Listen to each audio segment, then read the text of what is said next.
On April 8, 2024, portions of the United States will get to enjoy the sight of a total solar eclipse. The last time this took place was back in August of 2017, so this is a good time to refresh our memory as to what's going to happen, why it occurs, and let you know where you can watch the show in the sky.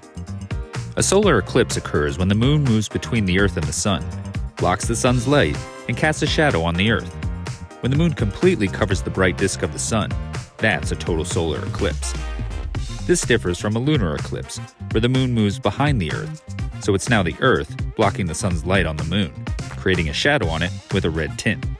To remember the difference, just remember what object gets darker. With a solar eclipse, it's the Sun, and during a lunar eclipse, it's the moon. Because the moon's shadow is relatively small, a total solar eclipse is a pretty rare event to see. In order to do so, you have to be on the sunny side of the planet and within the path of the moon's shadow. And that path is affected by the Earth's rotation, moon's orbit, and where they are in their orbit around the sun. There are a lot of moving parts that go into creating this incredible sight. And speaking of parts, during a solar eclipse, the moon is actually casting a shadow consisting of two parts, the umbra and penumbra.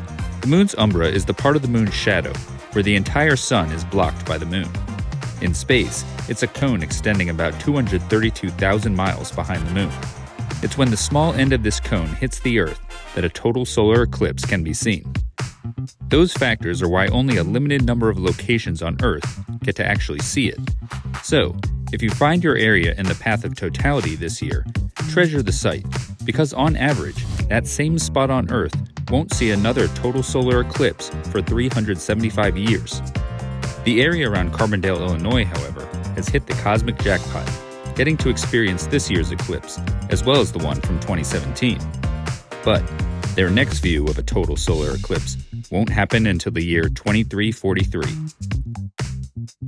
When you check out an eclipse map that depicts the path of totality, keep this in mind. While many maps will show a circle representing the moon's shadow, the true shape of the umbra is more like an irregular polygon with slightly curved edges. This is due to the fact that the moon isn't a smooth sphere. It has mountains, valleys, and craters on its surface, all of which affect the passing sunlight and shape of the resulting shadow. NASA's Lunar Reconnaissance orbiter spacecraft, which has been orbiting the moon since 2009, has provided scientists with incredibly detailed photographs, terrain maps, and other sets of data that have allowed us to better understand the shape of the moon's surface.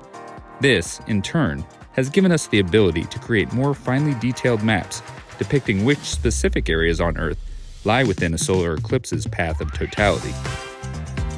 Regions outside the narrow path, depending on their distance from it, will get to witness a partial eclipse to varying degrees. As you can see, the penumbra shadow passes over almost all of North and Central America, as well as Greenland, Iceland, and the Western British Isles. This 2024 total solar eclipse is therefore giving millions of people the opportunity to share in this rare and dynamic interaction between our Earth, Sun, and Moon.